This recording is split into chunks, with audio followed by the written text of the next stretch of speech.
Bonjour à toutes et à tous, merci d'être avec nous pour cette rencontre toujours au SOBD autour du phénomène Superjump, donc le quatrième round de notre série de rencontres autour de la bande dessinée luxembourgeoise. Et j'ai le plaisir pour parler de Superjump d'être en compagnie d'un de ses auteurs, le scénariste Lucien Tchouga. Bonjour Lucien. Bonjour Frédéric. Et accompagné également par Claude Crémer. Bonjour Frédéric. Alors Claude, tu es Digital Curator au CNL. Est-ce que tu peux nous expliquer en quoi ça consiste? Déjà, le CNL, qu'est-ce que c'est? Alors en fait, le titre luxembourgeois, le titre français, c'est le conservateur du patrimoine numérique. Je crois que ça l'explique déjà beaucoup mieux. Je travaille au sein du Centre national de littérature luxembourgeoise. C'est en fait les archives littéraires du Luxembourg. Donc nous conservons tout ce qui a trait à la vie et à l'œuvre d'auteurs luxembourgeois. C'est des auteurs luxembourgeois depuis 1815, de toutes les langues en principe. Donc la bande dessinée fait depuis 2016 aussi partie de nos collections, de nos archives. Alors, ce qui est bien, avec toi, on va essayer de faire un bref passage, un bref historique de la bande dessinée luxembourgeoise, justement pour bien resituer dans quel contexte est né Superjump, parce que je trouve que c'est assez important.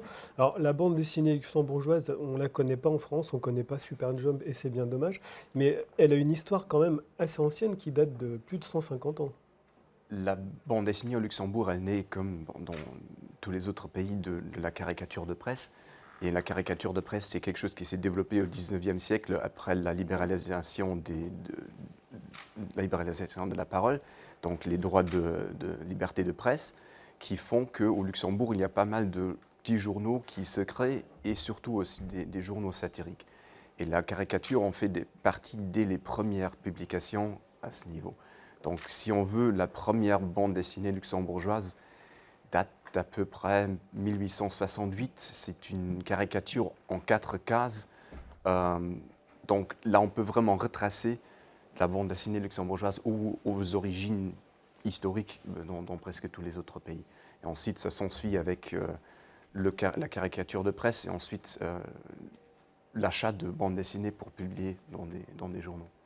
Et il y a quand même eu une grosse période après-guerre. Oui, c'est en principe l'après-guerre là où se développe la bande dessinée luxembourgeoise. C'est du coup en 1946 qu'un luxembourgeois, Pierre Berghem, publie la première bande dessinée. C'est une bande dessinée de guerre. Lui, il était soldat, donc il a publié une bande dessinée sur la Seconde Guerre mondiale. Après, il y a la bande dessinée de Pell Schlachter qui est publiée dans Revue, qui va revenir tout le temps parce que c'est en fait le magazine familial, je crois qu'on l'avait déjà mentionné aujourd'hui, qui a fait le plus pour la bande dessinée au Luxembourg, parce qu'on pourrait bien dire que sans ce magazine-là, il n'y aurait pas la bande dessinée au Luxembourg comme nous la connaissons aujourd'hui, parce que toutes les grandes séries ont été publiées dans ce magazine à partir en 1947 par Pell Schlachter, qui fait deux bandes dessinées à 30 planches chaque sur Bim et Jopi, ces deux garçons, jeunes hommes qui font des aventures de détectives. Et ensuite, à partir de 1952, c'est le père de la bande dessinée luxembourgeoise, Gab Weiss, qui va commencer à publier des bandes dessinées dans Revue et qui va aussi, en 1952, créer le premier héros de la bande dessinée luxembourgeoise, Emile, donc forme raccourcie d'Émile, qui est aussi, lui, un jeune garçon qui vit surtout des aventures de détective, mais aussi des aventures genre chasse au trésor. C'est l'un des premiers à incorporer des éléments de science-fiction dans des récits luxembourgeois, sachant même que le père de la science-fiction est Hugo Gernsback, aussi issu de Luxembourg. Mais c'est l'un des premiers à incorporer des récits de science-fiction dans les aventures de Mille. Voilà. Ça se poursuit jusqu'à ce qu'il laisse la bande dessinée subitement en 1972. Et voilà. Voilà, et ensuite, on arrive au phénomène Superjump. Oui. Ça, c'est vraiment un phénomène qui est très lié aux années 80, parce que dans les années 70, il y avait un renouveau pour l'intérêt pour la langue luxembourgeoise, qui avait connu des hauts et des bas, surtout en temps de crise. Et là, dans les années 80, il y avait, au bout d'un grand effort politique d'association, l'inscription de la langue luxembourgeoise dans la loi en tant que langue nationale. Donc on voit un rebond de l'intérêt pour la langue luxembourgeoise en tant que langue de création dans la littérature, dans le cinéma, dans le film, aussi au niveau de la bande dessinée. Donc ce qui se passe, en principe, c'est qu'une grande chaîne de supermarchés luxembourgeoises veut recréer son image marketing et contacte le studio Jean-Pierre Legrain pour faire une nouvelle mascotte. À ce point, il leur propose également de faire une traduction du dernier album d'Astérix en date, c'était le fils d'Astérix, en luxembourgeois. Donc là, on faisait la traduction de l'album et ça marchait tellement bien qu'on a reconnu que l'on pourrait en fait gagner de l'argent avec la bande dessinée en luxembourgeois.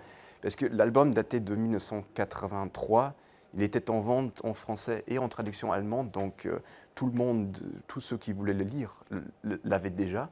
Donc c'était particulièrement le luxembourgeois, la langue qui faisait l'argument de vente. Et c'était un peu une révolution dans le paysage culturel luxembourgeois. On avait toujours des périodes où le luxembourgeois était une langue préférée de certains auteurs, mais là, depuis les années 80, ça s'est généralisé et c'est plus collé à un milieu plutôt rural ou plutôt un certain milieu littéraire qui n'est plus si moderne, c'est ça. Donc dans les années 80, ça change, il y a des auteurs qui se sont jurés de ne jamais écrire en luxembourgeois, qui ont commencé à écrire en luxembourgeois et qui le font encore aujourd'hui. Donc c'est vraiment une révolution et Supergem fait partie de cette révolution. En fait. Alors on peut retrouver toute cette histoire, toute cette historique dans un livre qui vient de paraître chez PLG. Je fais un peu de promo. Ouais. Voilà, c'est un livre qui naît à partir de notes que j'ai fait pour un cycle de conférences. Et on a participé avec Lydia Alegria et Renaud Chavan qui ont retransmis mes notes et qui ont fait de mes notes le livre qui est paru justement pour le festival du SOBD. Donc il reprend un peu l'histoire de la bande dessinée au Luxembourg de ses débuts dans le 19e siècle jusque dans nos jours. Avec beaucoup d'illustrations. Avec beaucoup d'illustrations, oui. Alors Lucien, je pense que tous les noms qui ont été évoqués ont parlé. Oui. Ouais. Et alors, on va revenir sur ton parcours parce qu'on te connaît pas ici en France. Ouais. Moi, je te connais un peu parce que je t'ai rencontré au début de la semaine. Donc, quel est ton parcours? Tu as commencé à écrire, à t'intéresser à la bande dessinée à quel moment? À l'âge de 6 ans. Hein. Mon grand-père était belge. Il est né à Laken, près du château du roi de Belgique. Et il a joué dans le parc de Laken avec le futur roi Léopold III. Donc, il était belge vraiment de souche. Et là, à l'âge de 6 ans, il m'a abonné au journal Tintin. Le journal Tintin qui paraissait tous les mardis. Et donc, j'attendais tous les mardis le facteur qui arrivait avec le journal Tintin et je me jetais dessus et je le lisais. Et c'était génial.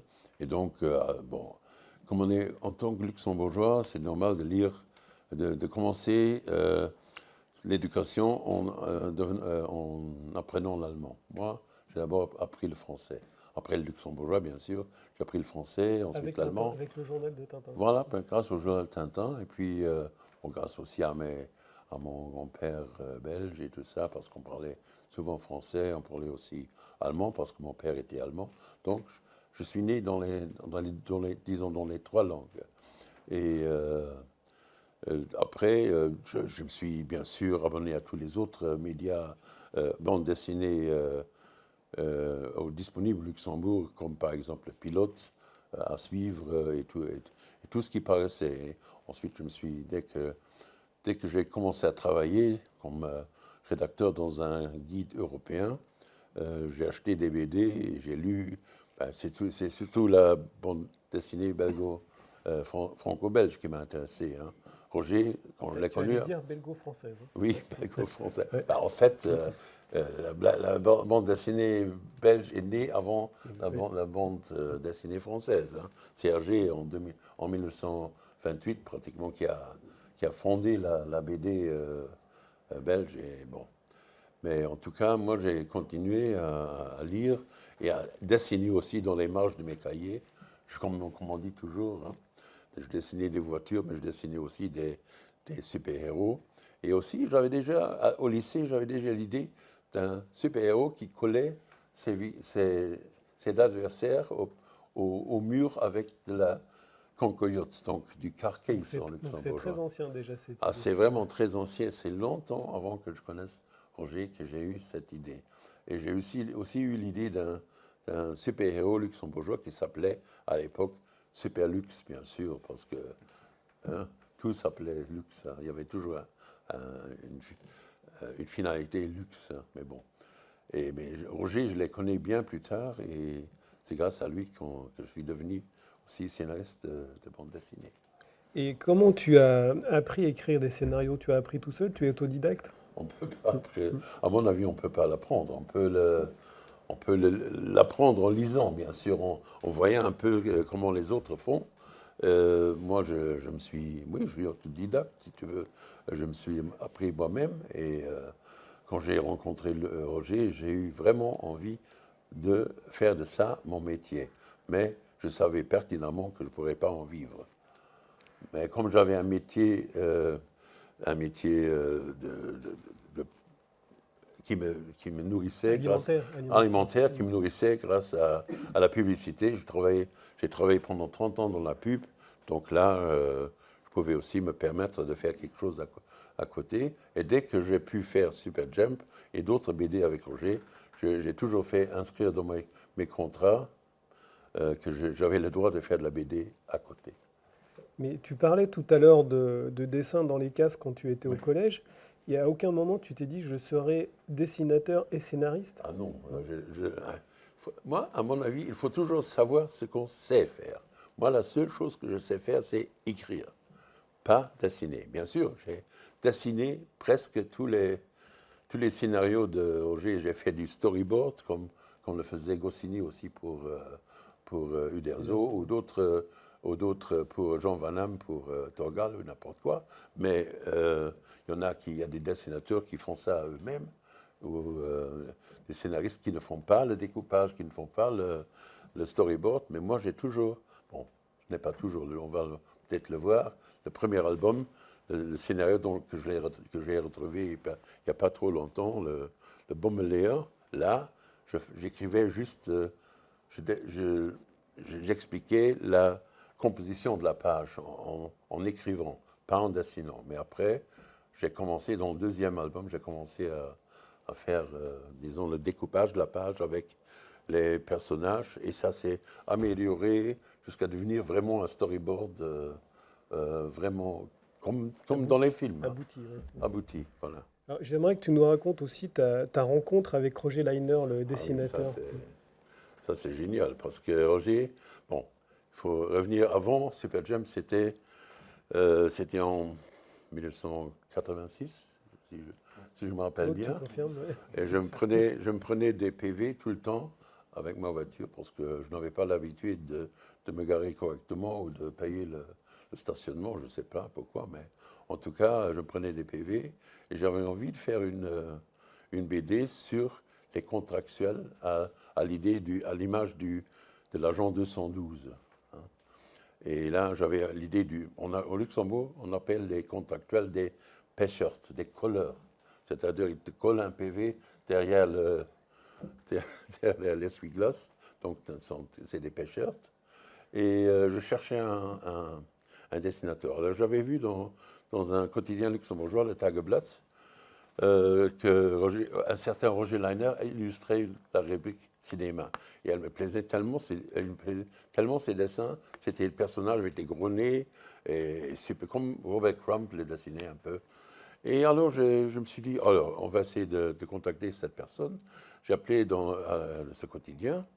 La jeune fille au téléphone m'a tout de suite donné le téléphone, l'adresse du monsieur Leiner. Et ceci n'aurait jamais été possible aujourd'hui parce qu'elle aurait crié « Protection des données, oh là là, impossible !» Voilà. Donc, le personnage de Super Jump et notre collaboration ne serait jamais né. Voilà. Mais bon, non, c'est pas vrai, parce qu'à Luxembourg, comme tout le monde connaît tout le Tout le monde, monde se connaît. j'aurais trouvé quand même, hein, Facilement. enfin, une petite recherche dans l'annuaire téléphonique, dans tout le pays est dans un annuaire. Bon, aujourd'hui, ça n'existe plus l'annuaire, mais tout le pays est dans un seul annuaire, donc je l'aurais trouvé quand même. Mais en tout cas, le même soir, je l'ai appelé, et le même soir, j'allais chez lui. Il habitait à 30 km de chez moi, à Mersch, où se situe aujourd'hui le CNL. Et je sonne à la porte, il m'ouvre la porte, je le regarde, et je savais dès ce moment-là que je serais son scénariste et qu'il serait mon dessinateur pour le reste de ma vie. C'était une symbiose totale, hein. C'est vraiment le moment clé de notre rencontre. Et chez lui, à mon avis, c'était la même chose parce qu'il m'a invité à entrer, on s'est assis. Et le même soir, le même jour, on a inventé le P-shirt, hein. On a défini ses caractéristiques, son aspect physique, etc., etc. Et on a sorti notre premier strip en trois cases dans un hebdomadaire gratuit qui s'appelait Le Week-end, qui était distribué à Luxembourgville, en principe. Et là, ça a continué, ça fait vraiment des remous aussi dans la classe politique, parce qu'il y a eu des demandes à la Chambre. Pourquoi on se permettait de faire de l'humour avec des agents de l'État ou municipaux qui ne faisaient que leur travail. Voilà. Et à cette époque, Roger, il avait un métier alimentaire ou il Oui, vivait oui. uniquement du dessin? Non, à cette époque, il était fonctionnaire comme tout le monde à Luxembourg. Mais à un moment donné, il a même pris un congé Non. sabbatique, hein, c'est ça? Non, ça s'est passé différemment, hein, parce que là, il y a Super Jam qui intervient, parce que, comme toujours, quand il y a péril, on a demeure, hein. Il arrive, et c'était, en disons deux ans plus tard, il y a la revue qui nous demande de faire une BD, parce que le P-shirt marchait bien, tout le monde en parlait, et la revue nous a demandé de faire aussi une BD en couleur dans la revue, donc paraissant hebdomadairement à raison d'une seule page. Et il y a eu le même processus. Je me suis pointé chez lui, on s'est assis sur son canapé brun. Déjà, c'est Élimé, hein, je crois qu'il est dans un musée maintenant, hein. Et on a inventé Super Jump. Voilà, tout simplement. On a tout de suite eu l'idée du Jump, Super Jump, Super Jean-Pierre, En Jump français, c'est Super Jean-Pierre. Ouais. voilà, étant le diminutif de Jean-Pierre. Parce que Jump, en plus, c'est une des expressions pour désigner un policier, c'est un jumpy. Enfin, en plus, donc, c'était un super policier, voilà. Et on a aussi tout de suite défini ses caractéristiques, parce qu'on a été nourri au Super Dupont de Loeb et Gottlieb. On a défini ses caractéristiques. Bon, d'abord, il était aérodynamique, il avait la forme d'une poire, bien sûr, comme tout bon luxembourgeois qui se respecte. Et ensuite, Il a des super pouvoirs aussi. il a des super pouvoirs, bien sûr, il peut voler, bien sûr. Il a une super vue. Des super saucisses. Oui, il a des super saucisses qu'il a toujours sur lui, bien sûr. Des fois, ou alors, il y a toujours le carcase, hein, la cancoyote qui lui sert de carburant pour voler, Comme tout Popeye. comme c'est les Popeye, épinards, voilà, lui, c'est ou le alors fromage. la potion magique pour Ouais, Astérix, voilà. exactement. Et donc, il a aussi dessiné tout de suite dans les trois couleurs nationales, rouge, blanc et bleu, comme le drapeau français un peu. Et donc, on a proposé ça. On a dû avoir une idée pour le scénario. On a donc eu l'idée du Bommelea. Super Jamkind Bommelea. Le Bommelea, c'était un terroriste ou un poseur de bombes. En fait, ça veut dire poseur de bombes. Moi, dans l'album que je viens de traduire, je l'ai appelé l'exploseur parce que je trouve qu'il faut vraiment un nom qui claque, un nom comme Jack l'Éventreur ou alors le tueur du Zodiac. Moi, je l'ai appelé l'exploseur. Donc. Et là, le Bommelea, lui, il s'attaquait aux endroits stratégiques du Luxembourg. Non, les vrais, vraiment. S'attaquaient au radar de l'aéroport, au palais de justice, C'est un peu les symboles oui, du voilà les Luxembourg. symboles du Luxembourg, vraiment. Bon, la seule chose qu'ils n'ont pas fait, c'est s'attaquer à une banque. Mais je ne sais pas pourquoi, hein, d'ailleurs. En tout cas, il y a eu 12 attentats et ils n'ont jamais été élucidés. Ben, moi, je sais à peu près pourquoi, parce que ceux qui étaient chargés d'enquêter sur ces attentats étaient les mêmes qui les avaient commis, tout simplement. Hein. C'est aujourd'hui ce qui découle d'un procès qui a eu lieu bien plus tard et qui ne s'est jamais achevé, qui est toujours en suspens et qui ne sera, à mon avis, jamais achevé, sinon après la mort de tous ceux qui ont fait ces attentats. En tout cas, nous, dans le Bommeler, on a inventé un poseur de bombes assez excentrique.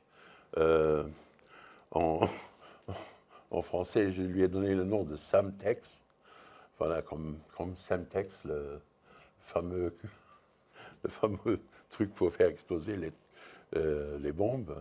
Donc, c'est lui qui s'attaque, par exemple, il arrive un peu trop tard pour faire sauter la Bastille, il arrive trop tard pour tuer Henri IV, il arrive trop tard pour tuer Jules César, etc. Il est toujours un peu en retard. Mais à Luxembourg, non, ça c'est ses ancêtres. Mais lui-même, il s'attaque à des endroits stratégiques du Luxembourg, c'est-à-dire la fabrique de Carcase, la brasserie nationale de bière et la fabrique de Bohnenschlup, qui est une soupe populaire à Luxembourg et qui vraiment, c'est vraiment grave de faire des trucs pareils. Voilà. Alors, avant de revenir au personnage de Superjump, Claude, j'aimerais qu'on revienne sur le magazine Revue. Ah, ça y est, il est parti dans un fou rire. Voilà. Excusez-moi. On a perdu Pas Lucien. rire de mes propres blagues. Mais c'est bien. Donc, Il y a d'ailleurs un dicton qui, bon, en allemand, hein, alles schweigt, nur einer lacht, Zuger hat nicht Witz gemacht. Qui veut dire c'est intraduisible. Le silence est total, il y a juste un qui rit et c'est Sugar. Ah d'accord. Bon, bah. Alors, je reviens au magazine Revue. Est-ce que tu peux nous parler, parce que c'était quand même quelque chose d'important? Oui, Revue est un magazine familial, je dirais, qui était créé en 1948, juste après-guerre, et qui reprenait, c'est un magazine lifestyle, comme on dirait aujourd'hui. Donc, il inondait les foyers luxembourgeois. Oui, au début, c'était vendu avec une assurance. Donc là, du coup, si on faisait l'assurance, on recevait le magazine gratuitement.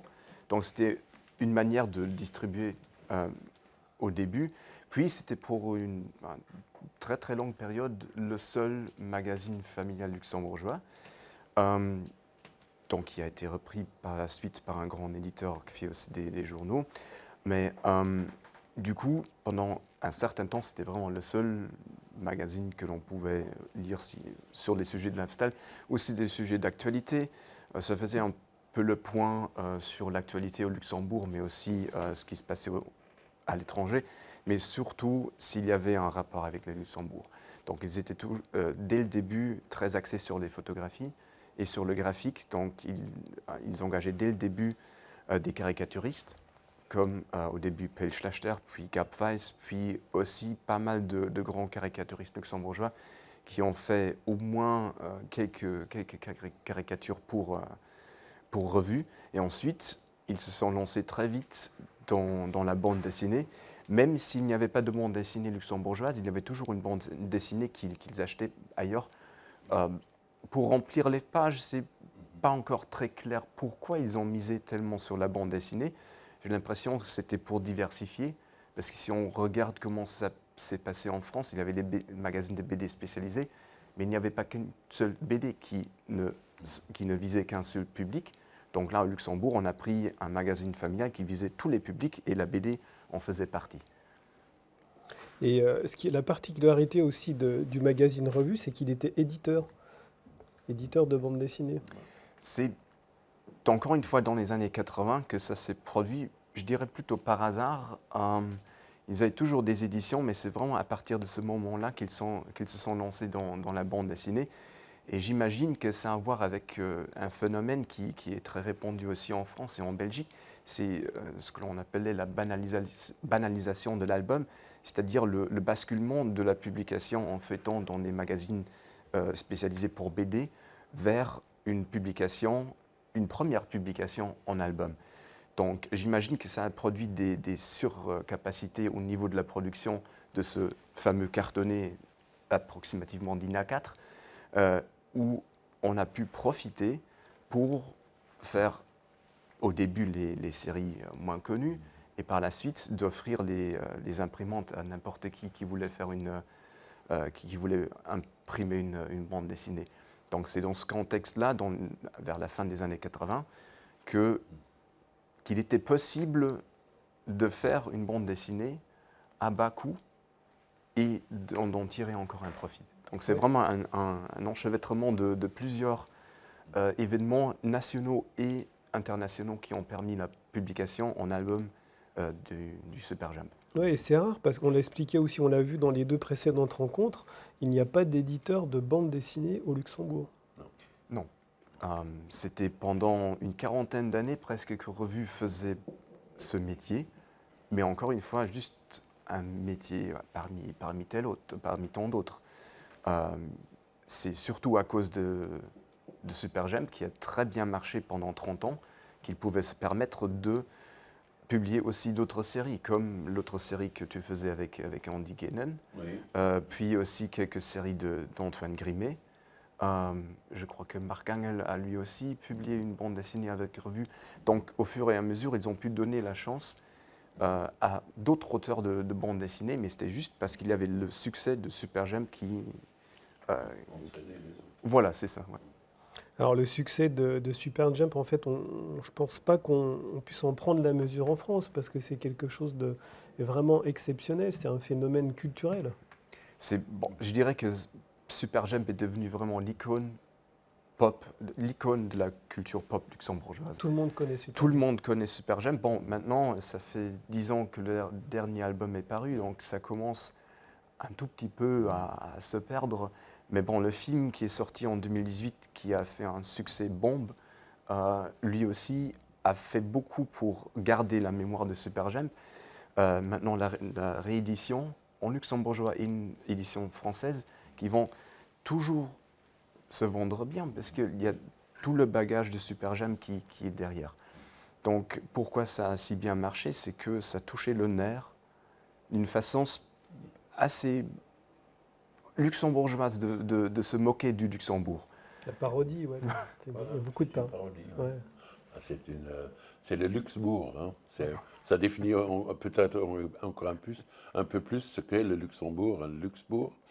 Et il n'y a pas le grand-duc, il y a le petit-duc et plein d'autres personnages. Mais tu peux peut-être nous parler du personnage, l'autre face de Super Jump. L'autre face de Super Jump, c'est comme chez les autres super-héros, il a une vie privée, donc une autre vie, c'est-à-dire il est fonctionnaire. Comme au Luxembourg, il y a 40 000 fonctionnaires. Et il est fonctionnaire dans le ministère für ungelöste Probleme, le ministère des problèmes irrésolus et au service des cas désespérés, bien sûr. Hein. Et là, il est surtout chargé de classer les dossiers. Hein. Il y a d'autres ministères où il y a des tapis énormes sous lesquels on balaie les problèmes, mais lui, il est chargé de classer les dossiers irrésolus. Et il s'appelle, dans le privé, il s'appelle Charles Kuddel. Pourquoi Charles Kuddel? Parce qu'il est marié à Félicie Fleck. Félicie Fleck, avec Charles Kuddel et Fleck, ça donne Kuddelflex, ce qui veut dire tripe de bœuf en français. Il y a plein de trucs comme ça, des calembours à la limite du raisonnable, je dirais. Et en fait, il y a aussi une autre dimension, c'est que Charles Kuddel, ça fait CK, comme dans le privé, le Superman, il s'appelle Clark Kent. Ouais. CK. Et alors, dans Clark Kent, il a comme ami, c'est Lois Lane, bien sûr. Et chez Super Jump, chez Charles Coudel, c'est sa secrétaire Léonie Lamech. Elle aussi, voilà, on Ça essaye va de très loin trouver. dans les détails. Oh oui, il y a aussi, ses amis au commissariat c'est le commissaire Bourdon, qui est l'équivalent le commissaire Schrobil, ce qui est à Respel, voilà, à Respel, qui est l'équivalent du commissaire Bourdon d'Henri Cochet. Hein. Et etc. Il y a plein de références. Super Jam, on peut le lire de trois façons différentes. On peut le lire comme BD tout à fait normal. On peut le lire comme satire de la politique et de l'aspect social du Luxembourg. Et on peut le lire comme référence à l'univers de la BD en général. On trouve toujours des détails. Moi-même, je trouve encore des détails aujourd'hui. Qui te font rire. Qui me font rire, oui. Oui, parfois Roger a inséré des trucs lui-même pour me faire rigoler après. Comme par exemple le juron préféré de Super Jump qui est Potsnaneux. Après un certain temps, peut-être 3 ans, je lui ai demandé pourquoi il écrivait toujours Potsnaneux. Pourquoi Super Jump disait toujours Potsnaneux. Alors il m'a dit, lis-le à partir de derrière. Alors j'ai lu, il y avait écrit Unensop. Et Unensop, ça veut dire soupe à l'oignon, tout simplement. Donc il y avait toujours une raison, toujours une explication dans tout ce qu'on faisait. Hein. Alors, donc voilà. J'aimerais qu'on revienne aussi sur le phénomène Super Jump à travers le nombre d'exemplaires. Bah oui. Parce que c'était impressionnant quand même à l'époque. Ah oui, bon, du coup, c'est un peu difficile de connaître le nombre exact des tirages, mais là, du coup, ça a commencé avec un tirage de 5000 parce que c'était le tirage minimum. Le premier album, on a fait 31 albums pendant ces presque 30 ans qu'on a travaillé ensemble. Dans le premier album, il a été tiré à 5000 exemplaires. Ce qui est énorme. Ce qui était énorme à l'époque parce que... Quel est le tirage moyen entre 500 et 1000 exemplaires. D'ailleurs, une fois, il y avait une exposition de Benoît Peters et de Scheuten à Dudelange, où Roger et moi, on s'est pointés, on a regardé. Il y avait les 3 auteurs principaux luxembourgeois de l'époque, Guy Revenich, Mars Klein et Roger Manderscheid, hein, qui étaient en grande discussion à propos de leur tirage. À combien tu tires? Moi, c'est 500. Ah, toi 1000? Oh là là, super. Et on s'est approchés et ils ont demandé, et vous les garçons, combien vous faites? Oh, 10 000. Ils disent, ah oui, mais ça c'est de la littérature populaire. Voilà.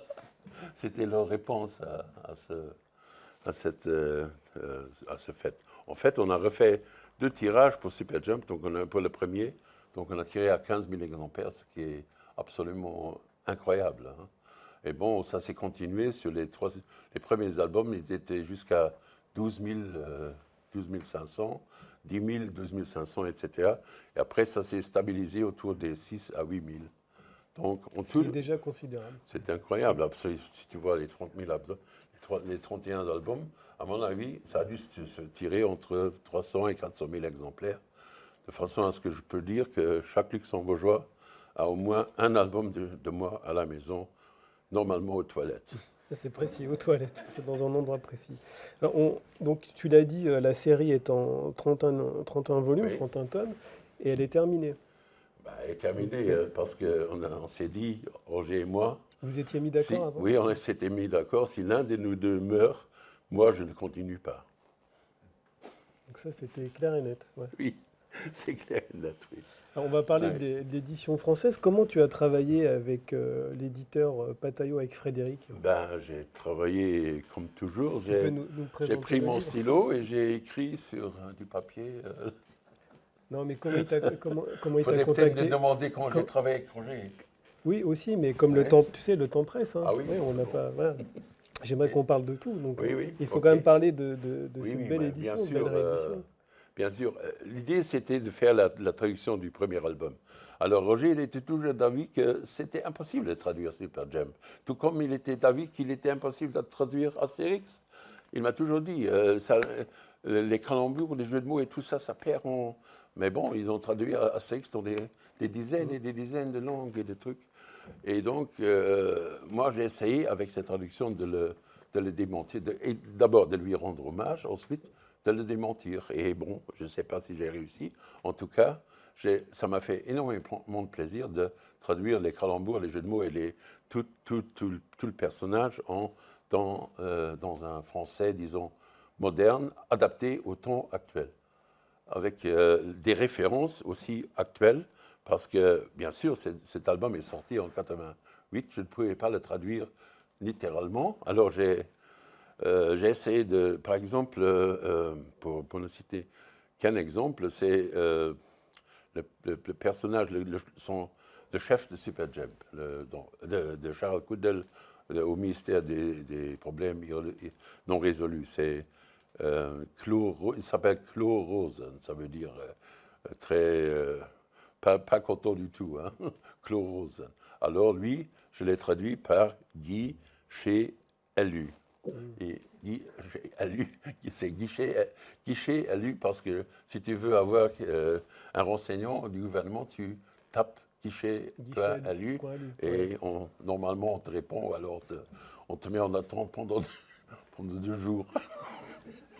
Donc tu as retravaillé sur tous ces aspects culturels. Voilà, exactement. Ça, c'est un des aspects. Ou alors, Superjump, Charles Coudel, avec toute sa famille, ils seront à l'époque, en luxembourgeois, ils se rendaient chez Monopoly. C'est l'équivalent luxembourgeois des magasins Monopole, qui avaient vraiment le monopole à l'époque. Il s'appelait Monopole, et donc c'était Monopoly dans Superjump, et ça, je l'ai traduit par les Galeries Lafayette. D'accord. Donc toujours le sens du jeu de mots. Ben, ils sont arrivés à Luxembourg il y a 5 ans, donc je pouvais le faire. Hein. Voilà.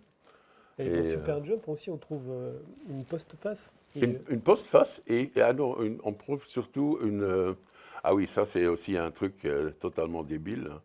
Ça c'est... on trouve un épilogue, voilà, ça c'est l'épilogue, et ça c'est le deux-pilogue. Hein. En luxembourgeois, ça marche mieux parce que c'est un épilogue et un spépilogue. Hein. Et ça, c'était 2 pages qu'on a ajoutées dans une 4e édition du Baumelaire qui se présentait avec la vignette au centre et avec 2 pages remplies de cases, parce que la première édition, comme on lisait à peine des BD, on ne savait pas qu'il y avait qu'une BD avait 46 pages. Hein. Alors on a fait juste 34. Et il restait donc une page blanche à la fin. Et pour compenser ça, on a donc continué. Voilà. Et cette réédition, elle fonctionne elle fonctionne très bien, surtout au Luxembourg. Bon, j'en ai vendu quelques-unes ici au BD, mais à Luxembourg, pendant les 2 jours du festival, des journées du livre à Waterdange, j'ai eu l'honneur d'en vendre 150. Donc, ouais. Ce qui, les éditeurs, les librairies Ernster qui ont l'exclusivité de la distribution à Luxembourg sont déjà en rupture de stock et l'éditeur a décidé de retirer 1000 exemplaires. Voilà, 1000 exemplaires, voilà. Alors, on arrive bientôt au terme de notre rencontre. Est-ce que vous avez des questions? Allez-y, on vous écoute. N'ayez pas peur. Oui. Donc, étant donné que vous avez vous-même traduit... Oui. Je n'aurais laissé ça à personne d'autre. Hein. Bien sûr. Donc, il n'y a pas moyen de trouver un éditeur au Luxembourg qui soit peut-être pas un éditeur. On n'a même pas cherché. Je vais retranscrire la question. Oui. Donc, tu n'avais pas la possibilité de trouver un éditeur au Luxembourg? Je n'avais pas l'intention de trouver un éditeur parce que je n'avais jamais pensé à faire la traduction. Je voulais obéir à Roger. Hein. C'est juste parce que quand Renaud Chavannes et Frédéric Fourreau des éditions Pataillot m'ont approché que j'ai accepté de le faire parce que je me disais que ça, c'était vraiment le bon moyen de le faire. Parce qu'au Luxembourg, je ne sais pas s'il y aurait eu un... Comment? C'est l'éditeur qui est venu vers vous. Ah oui, bien sûr, oui, bien sûr. L'éditeur est Renaud Chavannes. Renaud Chavannes des éditions Pataillot de Nantes qui est venu. Au Luxembourg, je crois que vous en avez déjà discuté. Les éditeurs il se cantonne à disons, à de la littérature. Les éditions Binsfeld et tous les autres, ils sont vraiment abonnés à la littérature et à des, je sais pas, des récits documentaires ou des, je sais pas quoi, des biographies ou n'importe quoi. Ils ne s'intéressent pas à la BD. Et moi-même, je n'ai jamais essayé de les approcher pour leur proposer une BD. Parce que, bon, en fait, avec Superjump, on avait décidé d'arrêter. En ce moment, j'ai proposé quelque chose à l'agence spatiale luxembourgeoise et qui a accepté cette idée de faire une BD sur la première spationaute luxembourgeoise, pas spationaute, mais luxonaute, c'est-à-dire la première astronaute luxembourgeoise.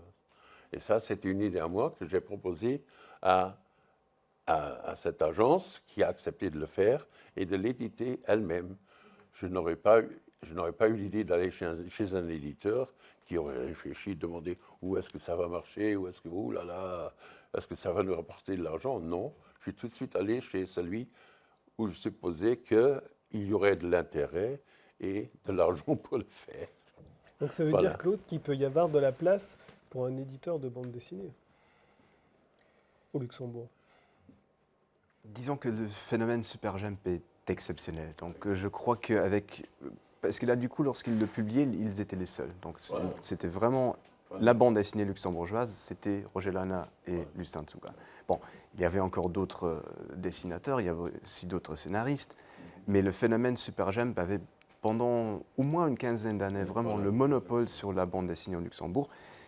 Donc on ne pouvait pas acheter autre chose. Voilà, Et ça a forcé les gens, disons, obligé les gens d'acheter le Superjump s'ils voulaient une BD luxembourgeoise. Maintenant, avec une douzaine de dessinateurs et de scénaristes, la part de marché de chacun est réduite. Donc pour recréer un phénomène Superjump qui parle si bien à une société qui a pas mal changé dans les 40 dernières années, je ne crois pas que ça se referait. Parce que les gens qui ont tellement de talent, les BDistes qui ont le grand talent, iront peut-être chercher le travail à l'étranger avec un grand éditeur qui leur donne la chance de publier une BD à succès.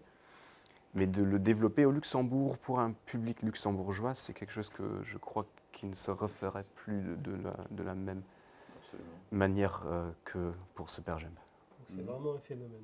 C'était un phénomène, mais moi, c'est vrai ce que dit Claude, que moi, j'étais un peu triste toutes ces années quand on a fait ça. J'aurais bien aimé lire une BD luxembourgeoise faite par quelqu'un d'autre que moi, mais ça a duré une quinzaine d'années avant que ça soit le fait. Et en fait, c'est grâce à nous, à mon avis, que, par exemple, Andy Guinan a pu publier sa première page dans un album de Superjump, et c'est de notre collaboration ensemble qu'on a fait le dernier chevalier de l'âge de Rita, que Andy a pu développer d'autres projets avec d'autres scénaristes, etc. Et qu'il y a eu un émolument d'autres dessinateurs qui se sont sentis capables d'affronter le public, mais malheureusement, c'est comme Claude dit, on a un peu écrasé la concurrence. Alors, une question. Super Dupont n'a pas eu la même influence que Super James en France, ou le même succès. Est-ce qu'il y a d'autres pays, européens ou autres, où un héros comme ça national de parodie a marché? Alors, est-ce que d'autres héros ont eu la même histoire? Dans cet album, vous trouverez à la fin un grand article de Renaud Chavannes sur, justement, les trois super-héros européens. C'est une comparaison entre Superjump et puis le deuxième, c'est Super Dupont, et après il y a encore le français, et après il y a encore Super Lopez, le super-héros espagnol, qui est connu de tous les Espagnols, mais aussi qui s'est arrêté, je crois, en 2016 ou quoi, encore quelque chose comme ça. Donc il y a eu des super-héros différents, et bon, aujourd'hui, je crois qu'il n'y en a plus qu'aux États-Unis. Et n'y a pas eu de rencontre entre Super Dupont et Super Jam? Pas de rencontre entre Super Dupont et Super Jam? Si, on a fait disons des petits dessins comme ça où ils se rencontrent. On a fait en 1991, je crois, la première fois où le Luxembourg, 91 pour les Français. On a eu la première fois où le Luxembourg a eu la présidence de l'Union européenne. Le gouvernement nous a demandé de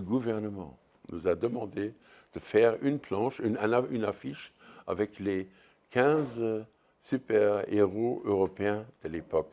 Donc on a fait les 15, on a inventé des noms.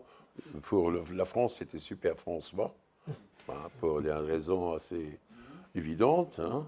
Pour la Belgique, c'était Super Firmin, ou un truc comme ça, etc. etc. Hein.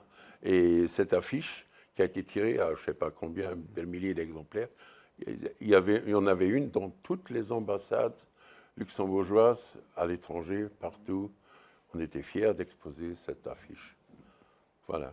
Bon, on va se quitter sur cette affiche. Merci à toutes et à tous. Merci beaucoup, Lucien. Et merci, Claude. Merci Frédéric.